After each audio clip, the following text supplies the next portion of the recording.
O Contexto Geral entrevista o deputado estadual Heitor Ferrer.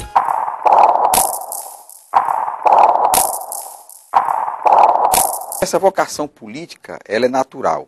E para que a gente faça bem qualquer ofício, tem que ter uma vocação naturalmente. Então eu sou descendente de uma família política, que exerceu política por muitos anos, até há bem pouco tempo.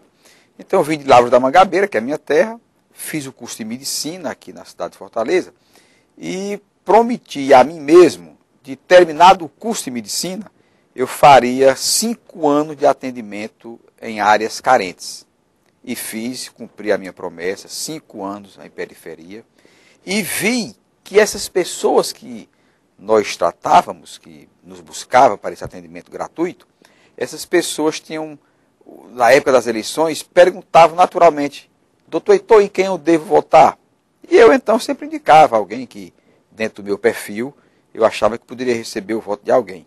Isso foi me estimulando a essas perguntas, terminaram por estimular como se eu tivesse a condição de liderar um grupo de pessoas e eu mesmo ser o candidato dessas pessoas.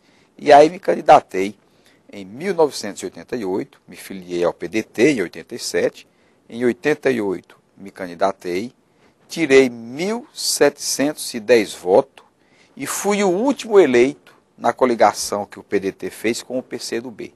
Naquela época fizemos 7 candidatos, entre eles o do PCdoB, que foi o Inácio Arruda, e os outros 6 do PDT. Eu fui o último nessa relação, tive 1.710 votos e logo em seguida tentei uma reeleição e me reelegi com 3.600 e poucos votos. No terceiro mandato me elegi com quase 6.000 votos. E no último mandato de vereador, que foram 4, eu me elegi com quase 9.000 votos. Foi então quando eu procurei me candidatar a deputado estadual, tirei 22.000 votos. No segundo mandato, dupliquei a votação para 44.000. E no terceiro mandato, que é esse que eu estou exercendo, já consegui 53.000 votos. Portanto, foi uma vida pública que começou com 1.710 votos e hoje, graças a Deus, e com a benevolência e a generosidade dos eleitores do Ceará, eu consegui atingir essa marca de 53.000 votos.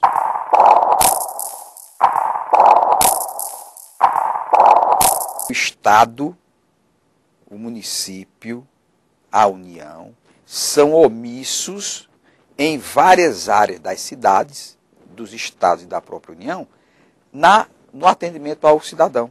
Então, o médico, por que é que eu, terminando medicina, fiz um compromisso comigo mesmo, já que eu estudava em uma escola pública, não pagava, fiz uma promessa de passar 5 anos atendendo na periferia. Porque essa periferia ainda hoje é carente de atendimento médico. Se você vai para o interior do Ceará, para os municípios do Ceará, também são carentes, mesmo com o programa de saúde da família. Então, o médico, quando ele tem a vocação natural para a política, ele, com o atendimento médico que ele faz, ele busca e galga simpatia. O eleitor, o cidadão, cria afeto. E aí ele confunde este afeto com a possibilidade de se transformar em eleitor. É o paciente que se transforma em eleitor. Porque o médico atende à necessidade do paciente. E quando ele atende dentro de uma simpatia natural, que o homem público é obrigado a ter, ele conquista essa simpatia e consegue, muitas vezes, e nós temos aí uma enormidade de prefeitos, que vem de um atendimento médico que ele faz na cidade que ele mora. Termina o médico fazendo o assistencialismo e fazendo aquilo que é repugnável e que nós catalogamos como uma prática nociva, que é a vinculação desse assistencialismo como se fosse uma troca de voto por aquilo que é uma obrigação. Obrigação primeira do Estado, do ente público, que é o dever de prestar assistência médica, que é um dever constitucional. E o direito do cidadão. Esse direito, por omissão do Estado, termina alguém da iniciativa privada fazendo. Cria-se, então, essa nociva relação de favor no atendimento médico e a gratidão do voto. E muitas vezes, por conta disso, essas pessoas que eu digo vocacionadas, entre aspas, não só médicos, mas todos os profissionais, ou aqueles que não têm profissão, termina fazendo essa promiscuidade do assistencialismo com a troca do voto.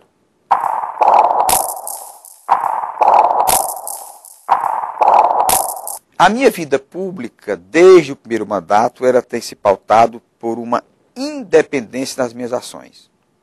Eu procurei estabelecer nos meus mandatos o fiel cumprimento da Constituição do Brasil.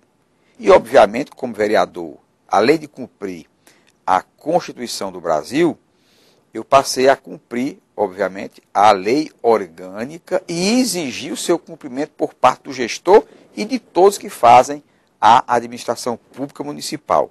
Foi a época em que foram os prefeitos Ciro Ferreira Gomes, o doutor Juraci Vieira de Magalhães, o doutor Cambraia. Foram os 3 prefeitos onde eu atuei como vereador.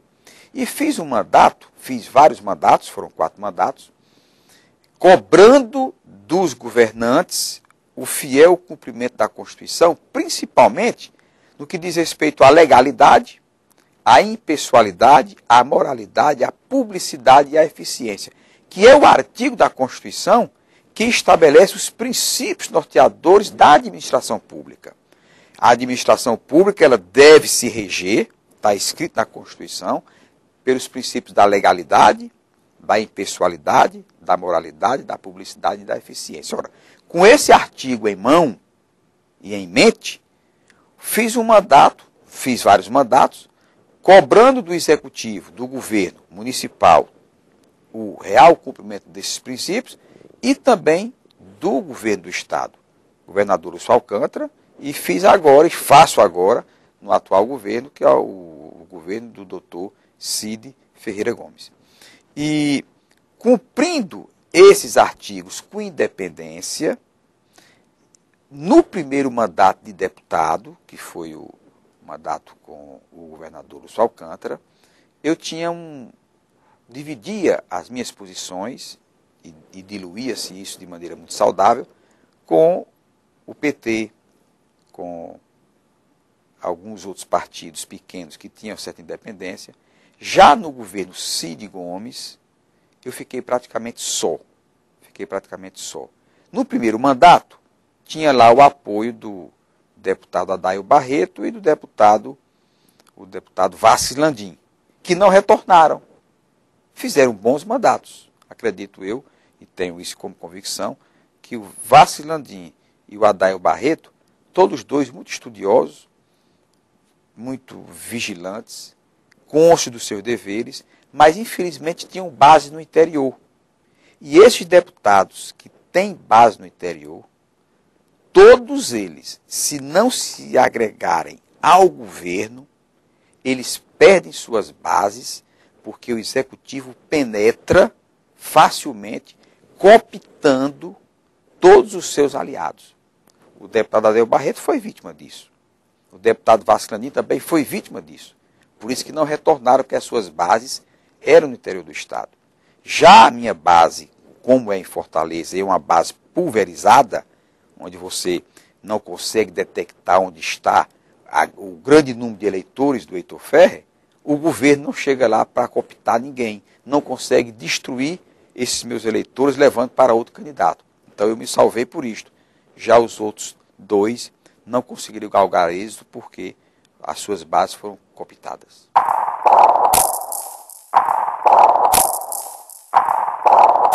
O voto da capital é mais consciente, é mais independente e é mais politizado.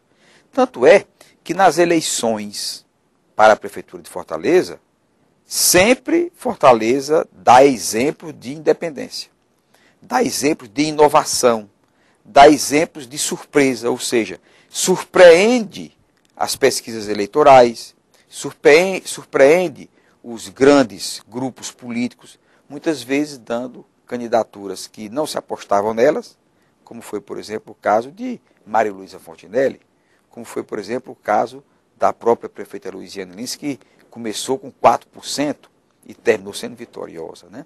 Então, o que me favorece a ter galgado essas eleições, sempre com um número crescente de votos, e sem ter o receio de que o governante do Estado, a quem eu possa fazer uma oposição responsável e consequente, ele não consiga atingir o meu eleitor, porque ele tem independência e vota por convicção. Ele não vota ou deixa de votar por pressão do Executivo, como é o caso dos votos do interior, onde o governador exerce influência sobre vereadores, o governador exerce influência sobre prefeitos e determina, muitas vezes, em quem deva aquele prefeito votar, aqueles vereadores devam votar.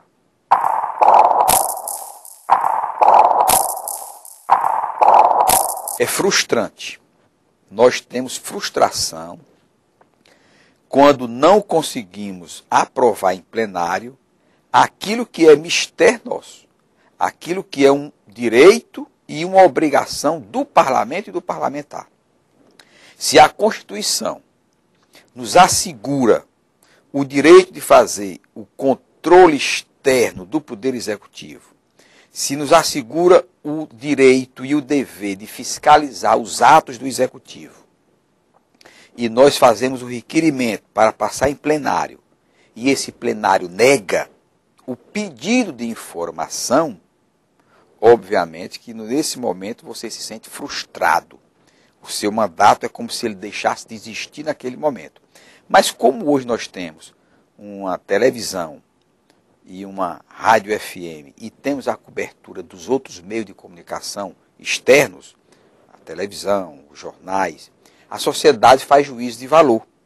Por exemplo, tem coisa mais frustrante do que você ter informações de uma revista que o governador do estado viajou em um avião de empresário e no momento em que a revista lhe obriga a fazer a indagação oficialmente ao governo e a gente apresenta o requerimento com a simples pergunta para o governador dizer se aquelas informações trazidas pela revista são verídicas ou não. Não há aqui nenhum juízo de valor. E no momento que você faz essa pergunta oficial através de um requerimento, a Assembleia não permite, isso frustra muito a condução e a condição do deputado estadual. Porque ele recebe dinheiro da sociedade para fazer esse tipo de trabalho, de fiscalizar os atos de governo. Como a viagem de um governante em uma aeronave de um empresário que tem negócios com o Estado é crime de improbidade e é proibido por lei, obviamente que nós tínhamos a obrigação de saber se o governador dizia sim ou não. Como o requerimento foi negado, nós não pudemos ir adiante nas investigações. Ou seja, no momento em que a Assembleia nega o pedido de informação, proíbe que o deputado vá adiante no seu mistério, frustra-nos, mas já nos dá a convicção de que o negar é uma confissão de culpa, porque, obviamente, a negativa do parlamento é justamente porque o executivo exerce forte influência e pressão sobre os legislativos brasileiros e os deputados se submetem a esse capricho do governante que, através da sua liderança, diz aos seus liderados que aquele requerimento deva ser rejeitado, como foi o caso em foco, que foi o requerimento que eu cobrei as informações dessa viagem. E outros, e outros, e outros, e outros.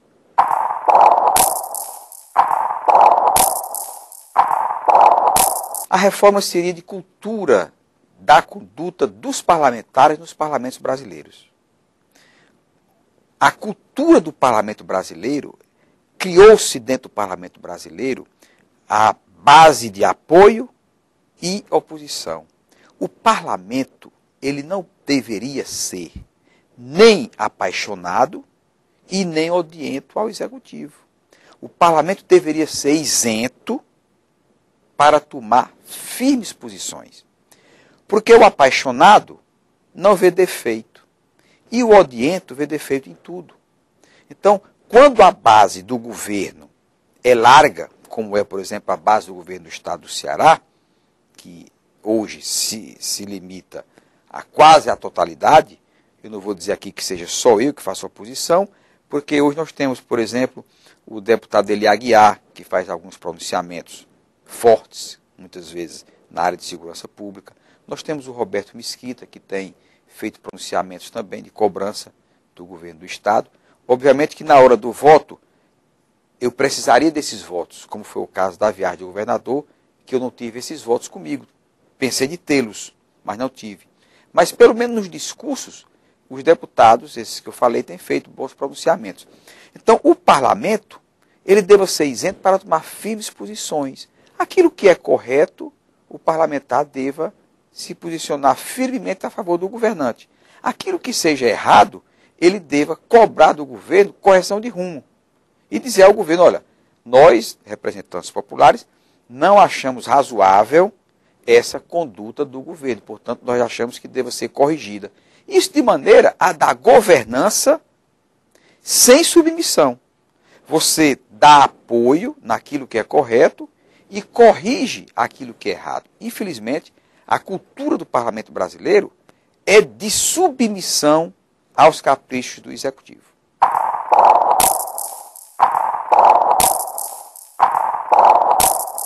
Não é justo que uma Assembleia Legislativa, que os parlamentares do Poder Legislativo, não tenham o compromisso de fiscalizar os atos de governo com isenção. Não é fiscalizar para defender. Não é fiscalizar para condenar. É fiscalizar para buscar a verdade. Por exemplo, eu quando vi a reforma do Palácio do Governo, o Palácio da Abolição, o primeiro edital, os custos daquela reforma estavam orçados em 39 milhões de reais. Achei um absurdo uma reforma sem se comprar o terreno e sem se erguer uma parede, porque o terreno já estava comprado, que é aquela quadra do Palácio da Abolição. O prédio todo construído sem poder ser modificado porque está em tombamento, como patrimônio histórico do Brasil. Então, uma reforma que não compra o terreno, uma reforma que não ergue paredes, custar 39 milhões, eu achei isso um verdadeiro absurdo e um assinte ao bolso do cearense.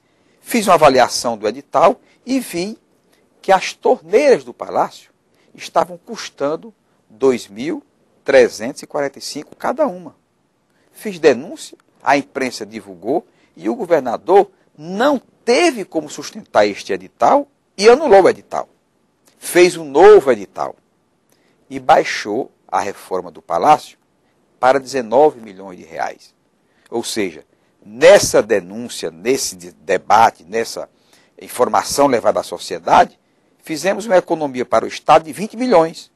Mas, para a surpresa minha, o palácio não saiu por 19 milhões. Ele voltou a subir para 25 milhões de reais. Só uma reforma. Ou seja, carece ao parlamento uma investigação minuciosa de saber como uma reforma de um equipamento público, de um prédio, que não se comprou terreno e nem se ergueu parede, custou 25 milhões de reais. Porque com 25 milhões de reais se constrói no Meireles, uma construtora, constrói comprando o terreno, erguendo o primeiro tijolo até o granito, e vende-se esse apartamento por menos de 1 milhão, mas vamos botar 1 milhão.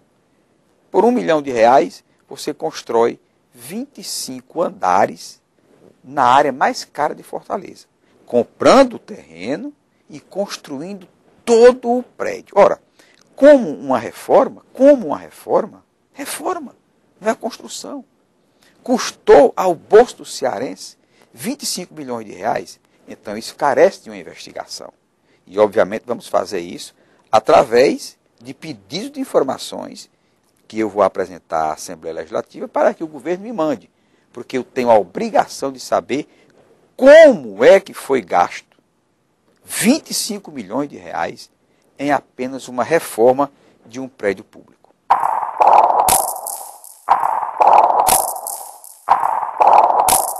A primeira verba para a construção do aquário, a liberação inicial, o único voto contra foi o meu. Porque eu não posso admitir que um estado que padece dos males que ainda padece o estado do Ceará, onde nós temos 49% dos cearenses na linha de pobreza e na linha de miséria, 49% dos cearenses ganham até meio salário mínimo. Olhe bem, 49%, quase a metade dos cearenses, ganham até meio salário mínimo. 23% ganham até um quarto de salário mínimo. E 1 milhão de cearenses ganham até um oitavo do mínimo. Olha, um oitavo do mínimo é pegar o salário mínimo de 545 e dividir por 8. Se você dividir R$600 por 8, você vai dar 50 reais por mês. Ou 60 reais por mês. Esses dados são oficiais do Laboratório de Estudo da Pobreza. Então, é um quadro de muita miséria no Ceará para que você pegue 250 milhões de reais e vá fazer um aquário para turista ver. E o meu questionamento, além da pobreza reinante ainda no nosso estado, é que gastar este valor todo em um equipamento que não é ele que vai atrair o turista para o Ceará. Ninguém vem para o Ceará por conta de um aquário. Será que alguém vai para Santos por conta do aquário de Santos? Alguém vai a Lisboa porque Lisboa tem um aquário? Alguém vai a Tóquio porque Tóquio tem um aquário? Você vai a Lisboa para conhecer a história do Velho Mundo, para ver os prédios de Lisboa, para ver a história portuguesa, para ver o velho continente. Você vai a Santos por outros motivos, não pelo aquário, que poucos sabem que Santos tem aquário. Como poucos saberão que Ceará tem aquário. As pessoas que vêm ao Ceará virão, continuarão vindo, pelas praias, pelas águas quentes, pela hospitalidade, pela comida que nós temos, comidas saborosíssimas e pratos típicos do nosso estado, mas não virão porque o aquário do Ceará vai atrair mais turistas. Isso eu não acredito. E enquanto nós não resolvermos os problemas essenciais, básicos para a evolução da sociedade, não é justo que nós, deputados, aprovemos uma verba dessa para a construção de um equipamento que é apenas na intenção de aumentar o turismo em nosso estado. Se aumenta o turismo desenvolvendo outras atividades e fazendo outras estruturações. Não há de um equipamento como um aquário, que eu tenho classificado inclusive como casa de peixe. Uma luxuosa casa de peixe. Eu não acredito que isso vá melhorar a qualidade de vida do nosso povo.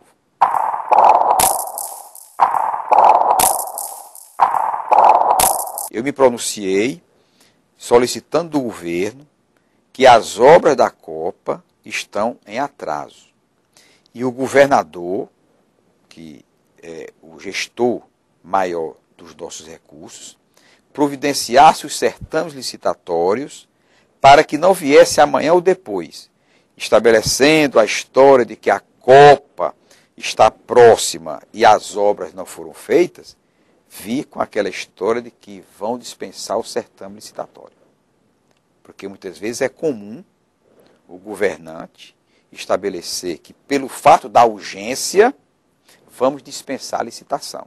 E nós sabemos que dispensa de licitação é para beneficiar os amigos que estão no colete do seu paletó. É para direcionar certames. É para premiar os amigos do rei. E ninguém pode permitir que, existindo uma lei, que é a 8666, que ela foi construída para que o ente público possa escolher a opção mais vantajosa para o ente público, para ele próprio, ele se dê ao luxo de dispensar esta lei para fazer dispensa de licitação, direcionando convite para quem o governante quer. Fiz essa advertência, a imprensa foi generosa comigo, fez largas publicações, e eu acredito que isso tenha valido de alerta para o governador. Que ele amanhã não me venha com a história de que vai fazer dispensa de licitação, porque isso foi avisado em pronunciamento nosso. E vejo agora a preocupação de outros deputados, do delegado Cavalcante, do próprio presidente do Poder Legislativo, E o líder do governo, o deputado Antônio Carlos, está dizendo que vai acontecer o certame. Portanto, eu faço essa advertência e aproveito para dizer que já estamos atrasados. Os certames já deveriam estar em pleno andamento para a iniciação, o início dessas obras.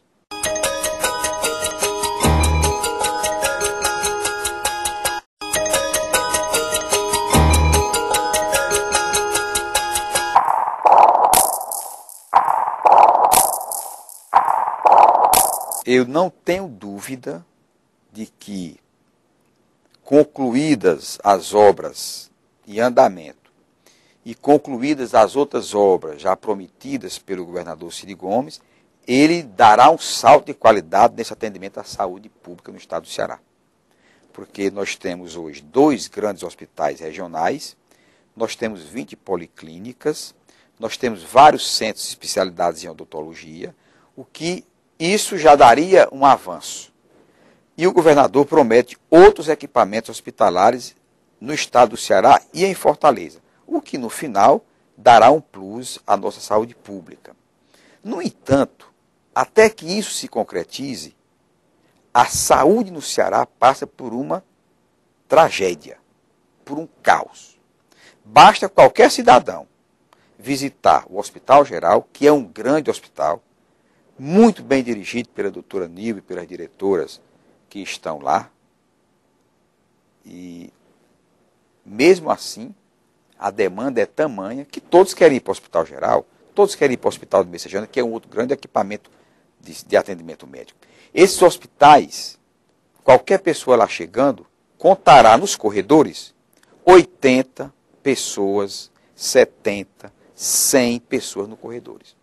No hospital de cardiologia, a mesma coisa.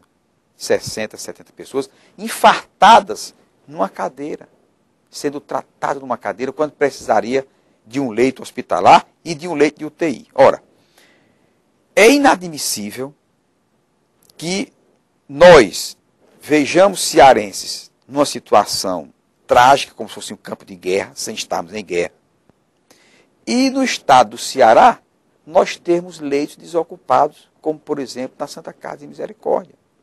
Nós temos na Santa Casa 216 leitos desocupados, inativos. Nós temos no Hospital Walter Cantilho 90 leitos. E o governador do estado, que é o nosso gerente que é público, tem em caixa 1 bilhão e 600 milhões de reais. Então não é justo que o estado do Ceará tenha no cofre 1 bilhão e 600 milhões de reais e nós estamos a ver cearenses morrendo em corredores de hospitais públicos. Porque o Estado, o gerente maior, não compra as vagas do Hospital Santa Casa de Misericórdia. Não ativa esses leitos. Porque com 1 bilhão de reais, o governador não ativa os leitos do Hospital Walter Cantilho. Porque com 1 bilhão e meio de reais, o governador do estado não compra os leitos do Hospital Batista, que estão também muitos desativados.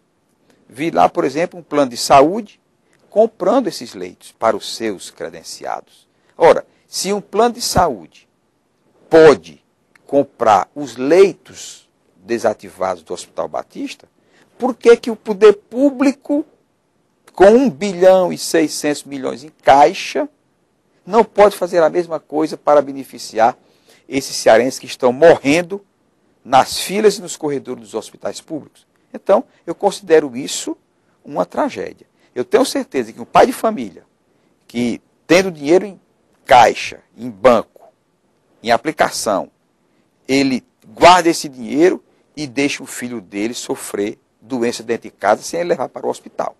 Então, se tem o recurso, tem a obrigação de comprar o leite. Agora, se dissesse, eu não tenho dinheiro em caixa, era compreensível.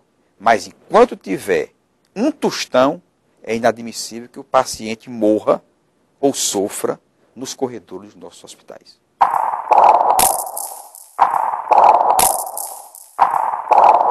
O paciente não tem na sua testa o nome eu sou do município, eu sou do estado, eu sou da União. Ele é um cidadão que busca a unidade hospitalar ou que é encaminhado para a unidade hospitalar. Aqueles que estão no Hospital Geral, aqueles que estão no Hospital de Cardiologia de Messejana, aqueles que estão no Hospital Alberto Seib, são de responsabilidade do Estado, porque são unidades estaduais. Obviamente que a unidade, as unidades municipais e a responsabilidade dos municípios com a saúde é a atividade primária, uma das mais importantes, que é, infelizmente também, um dos grandes gargalos dentro da saúde pública brasileira.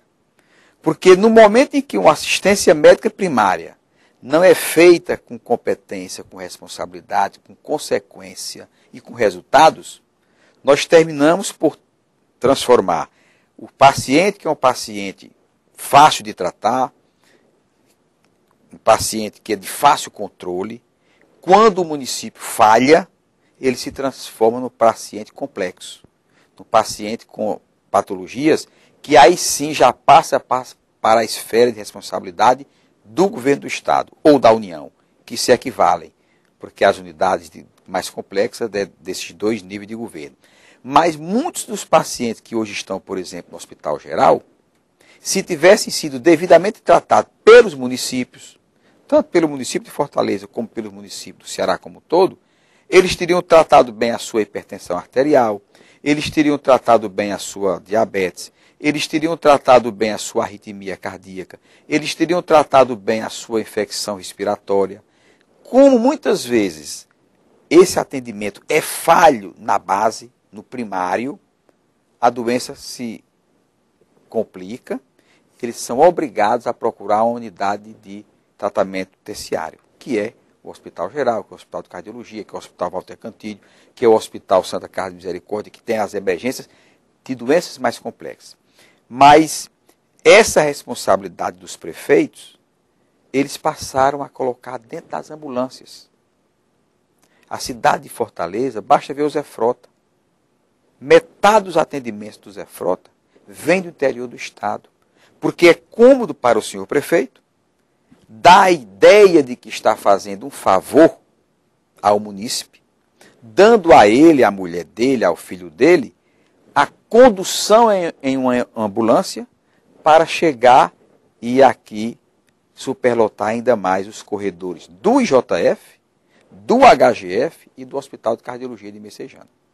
Obviamente que quando o prefeito, omisso na sua responsabilidade de ter um atendimento primário, respeitoso, digno, ele prefere não ter esse atendimento para dar a ideia ao eleitor, porque a maioria dos políticos não vê o cidadão como cidadão, vê apenas como eleitor, para que ele possa brevemente trazer para si, no assistencialismo que faz, o direito de ter aquele voto.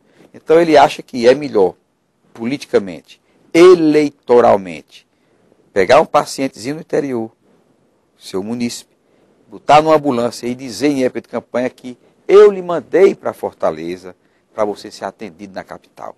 Quando a obrigação dele era exatamente reter aquele paciente nos seus postos de saúde, dando o medicamento corretamente através dos seus profissionais médicos, assistido pelos enfermeiros, atendido pelos dentistas, pela assistente social, pela fisioterapia, que infelizmente os municípios não têm e nem querem ter, porque é mais lucrativo para o gestor o doutor ambulância, que vem carregando esses pacientes todos para superlotar os nossos corredores aqui na cidade de Fortaleza. Então, cada um com a sua responsabilidade.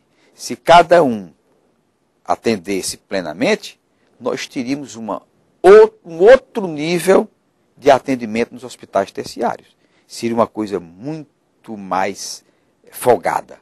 Infelizmente, não é.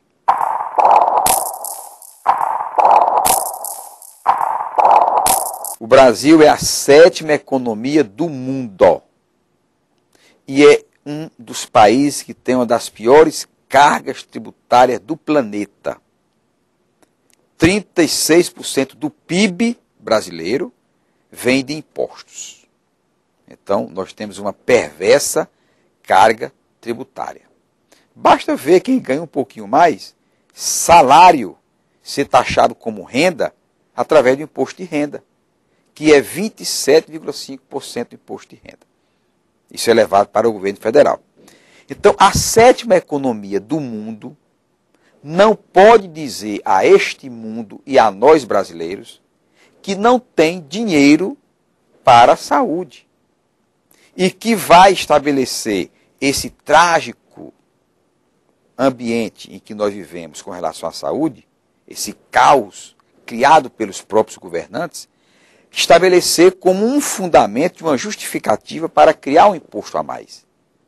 É inaceitável que o Brasil crie um imposto a mais dizendo, como se fosse numa chantagem para nós médicos e para o povo como um todo, que são pacientes, por dizer que a saúde está uma tragédia, que virou um caos e que tem que criar um novo imposto para esse atendimento. Porque nós somos o 7º país mais rico do planeta.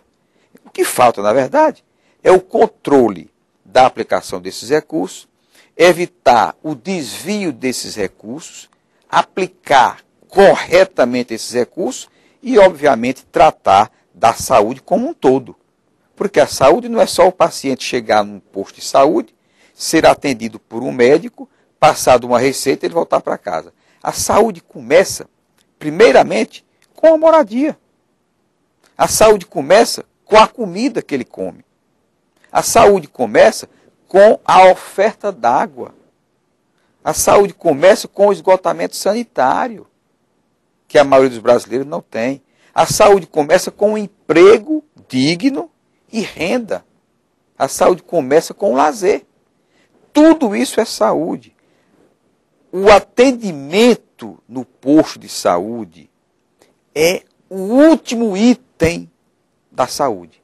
Todos esses que eu falei podem ser encarados como o primeiro item. Todos eles, pela importância que eles têm na construção do nosso tecido, da nossa economia, do nosso corpo, para dar um tecido de qualidade, para dar um tecido forte. Tudo isso é o que faz a construção de uma coisa saudável, de uma coisa salutar, da saúde do povo. Então, se nós não temos nada disso, aí você não pode pensar em saúde como sendo posto de saúde, hospital, atendimento médico, médico, enfermeiro, assistente social. Saúde é todo esse complexo. Então, criar um imposto para dizer que vai ser aplicado na saúde, porque a 7ª economia não tem, é uma mentira e uma chantagem.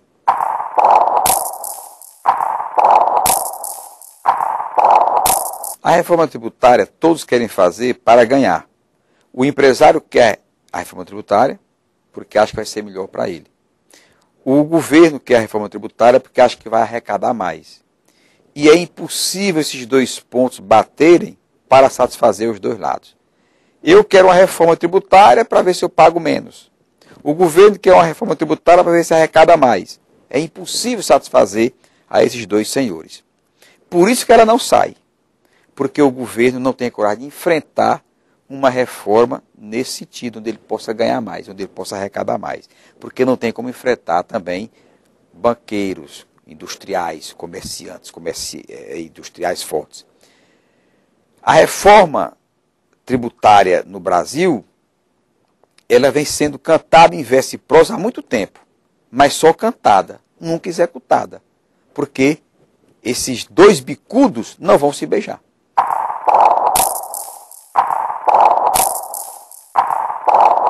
Esse país, que tem uma das piores cargas tributárias do mundo, oferece um dos piores serviços do mundo também. Porque nós não temos saúde, nós não temos escola pública de qualidade, e aqui eu vou usar uma expressão mais forte, uma escola pública que preste, e nós não temos segurança. Porque é impossível você ter segurança num país onde a metade dos estados, principalmente dos estados nordestinos, vive na linha de pobreza e de miséria com desigualdade social. Porque os países outros que têm pobreza também, o Canadá tem pobres, os Estados Unidos tem pobre, a França tem pobre, a Inglaterra tem pobre, mas tem pobre com igualdade social. Tem pobre frequentando uma escola pública de qualidade. Tem pobre tendo acesso à educação, tem pobre com acesso à saúde, tem pobre com segurança. Então, quando você vê um pobre no país ou que tem a mesma economia como a nossa, que tem essa igualdade social, ou seja, tem acesso ao serviço, é algo diferente de um Brasil que tem o pobre com a desigualdade social. E aí o pobre com a desigualdade social não é que o pobre seja violento, é que esta pobreza com a desigualdade social gera a violência. Daí os níveis de violência hoje no estado do Ceará. Nós temos um dos piores índices de criminalidade por homicídio do mundo. Enquanto os países que têm o mesmo patamar de riqueza que o Brasil é de um homicídio para cada 100 mil, no Ceará, na região metropolitana de Fortaleza, é de 30 para 100 mil. Aí alguém diz, ora, de 1 para 30, é coisa pouca, né? 29, 30 pessoas, né? Mas isso representa 3.000%. E para ver essa diferença, eu vou para o bolso. Hoje, por exemplo, o trabalhador que chega com um salário de R$ 500 líquido em casa, como salário mínimo, e no próximo mês, em vez de chegar com 500, ele chegar com R$ 15.000. Uma diferença muito grande. R$ 15.000 é a diferença entre o fracasso e o sucesso. Essa é a diferença dos homicídios do Brasil, especificamente da região metropolitana de Fortaleza, com os países que têm o mesmo patamar de economia de que o Brasil tem. Ou seja, é a pobreza com desigualdade que gera a violência. E é esse inferno em que nós vivemos hoje.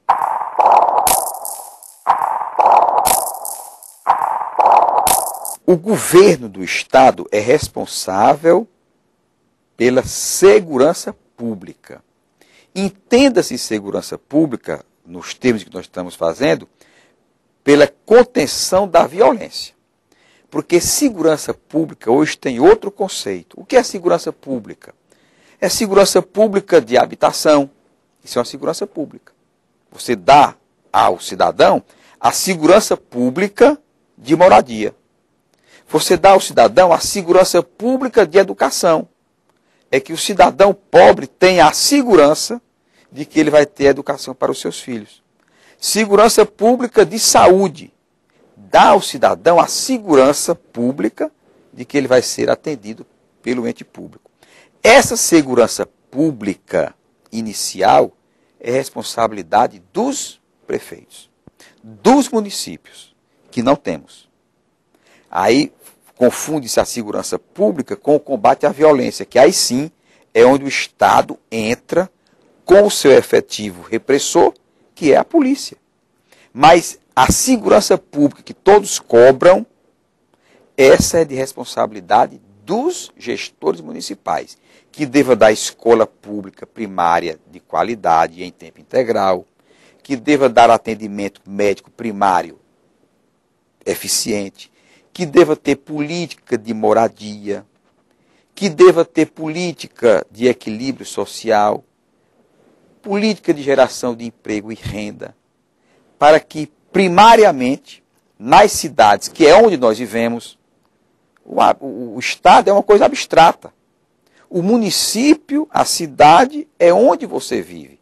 E é onde você tem esse serviço.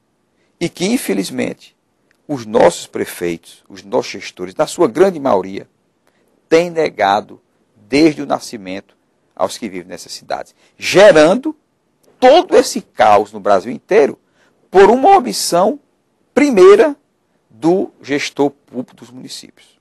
Daí, muitas vezes, o governante ele se deparar com quadros caóticos, trágicos, porque houve omissão dos senhores prefeitos. Mas cabe ao gestor maior do Estado, que aí entra a figura do governante, de tratar de fazer convênios com essas prefeituras, no sentido de levar a esses prefeitos a conscientização e o efetivo desempenho para que essas políticas sejam instaladas e executadas. É o único caminho que eu vejo para a gente ter um Brasil mais equilibrado em um futuro muito distante ainda.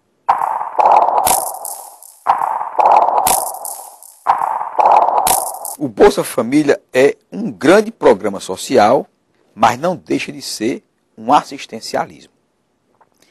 Ele é necessário e, nas condições atuais, o Brasil vai ter que ter Bolsa Família por muitos e muitos anos, porque esse povo ainda não encontrou, e nem os seus descendentes encontraram, uma maneira de sair desse programa, que é o maior programa social do mundo, é o Bolsa Família. Por que o Bolsa Família é importante, é necessário e é o maior programa social do mundo?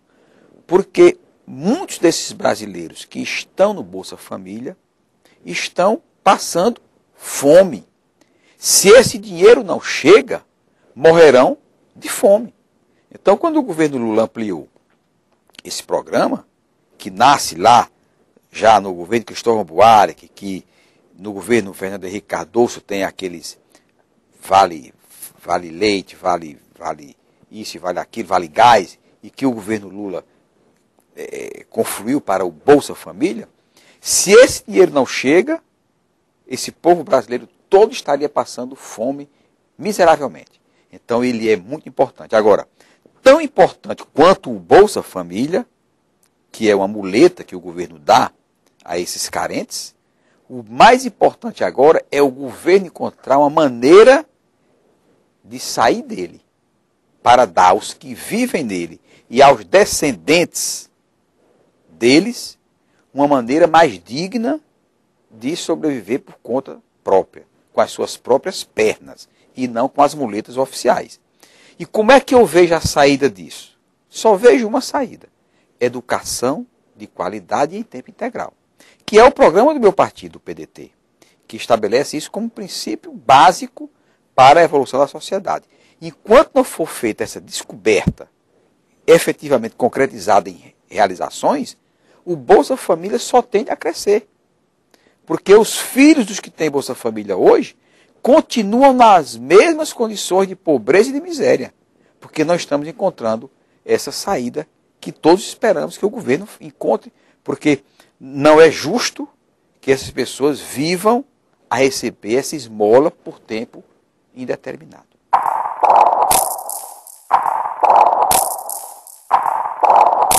Sobre o Ficha Limpa, eu fiz uma análise rápida e vejo o seguinte: todos os TREs do Brasil inteiro, com exceção do TRE do Pará, mostrando claramente que no TRE do Pará há uma forte influência do Jader Barbalho, todos os TREs do Brasil aplicaram a lei como aplicável às eleições de 2010. Todos os TREs, com exceção do Pará.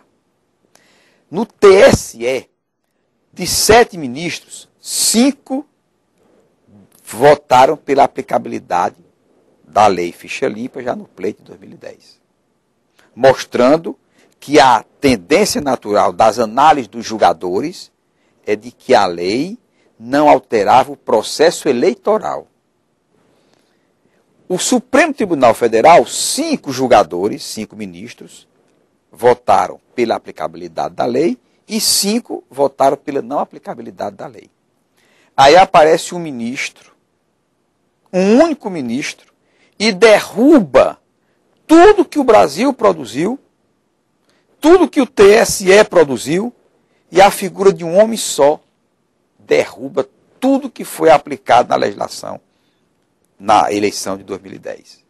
Ou seja, a minha tendência original é de que a lei deveria ser feita um ano antes para vigorar no ano seguinte. Mas tem uma posição da ministra Carmen Lúcia que eu me quedei completamente, quando ela disse o seguinte, que a regra da Ficha Limpa não é pena, não é punição, é pré-requisito para a elegibilidade ou não. Por exemplo, vamos aqui a um caso concreto. O doutor Ciro Gomes pode ser prefeito de Fortaleza, se candidatar a prefeito de Fortaleza? Não. Primeiro, porque a premissa número 1, o requisito número 1, é que ele tem que ter o título em Fortaleza. Ele não tem o título em Fortaleza. Mas digamos que ele tem o título em Fortaleza. O doutor Ciro pode ser candidato a prefeito de Fortaleza? Não. Por quê? Porque o requisito é que o irmão dele não seja governador. Então, em algum momento, o doutor Ciro Gomes cometeu algum crime? Não. Ele está sendo apenado? Não. A lei está apenando, está cometendo, atribuindo alguma pena? Não. Está dando apenas a condição de inelegibilidade, que é no momento do pedido do registro da candidatura. Ou seja, o candidato não cometeu nenhum crime, mas existe um pré-requisito estabelecendo se ele pode ou se não pode, no momento do pedido de candidatura.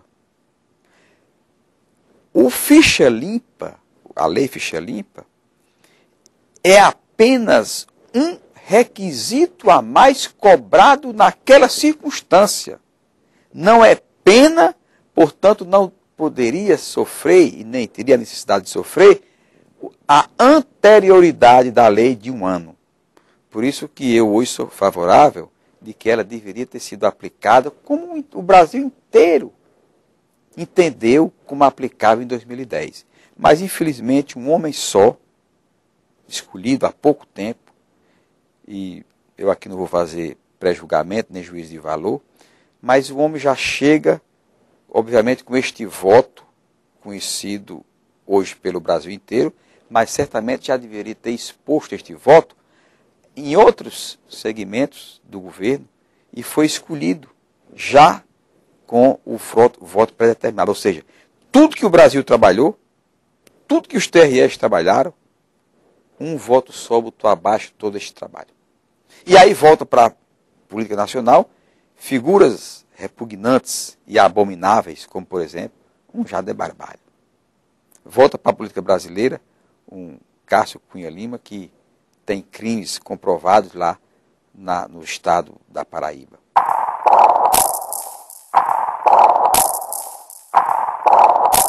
Não se consegue isso com leis. Se consegue isto com educação, conscientização e politização. Então o povo brasileiro chegará a algum dia a ter esse patamar de conscientização e de politização para escolher melhor os seus representantes, para que eles possam ter desses representantes aquilo que é direito seu, bons serviços cobrados pela sociedade e pelos parlamentares. Porque como está, manter o status quo é essa representação que nós temos, que não muda. Mas eu não acredito em reforma política feita por quem está ganhando o jogo, que se altere esse jogo por quem é vencedor desse jogo. Eu só acredito em uma reforma política séria, pensando no Brasil, se hoje for votada, mas no último artigo disser, esta lei entra em vigor daqui a 12, 14 ou 16 anos. Que talvez aí os que estão ganhando esse jogo possam imaginar que não estarão jogando daqui a 14 anos. Porque mudar as regras do jogo que esses jogadores estão ganhando, eles certamente não farão. Política brasileira, ela não mudará por decreto nem por lei.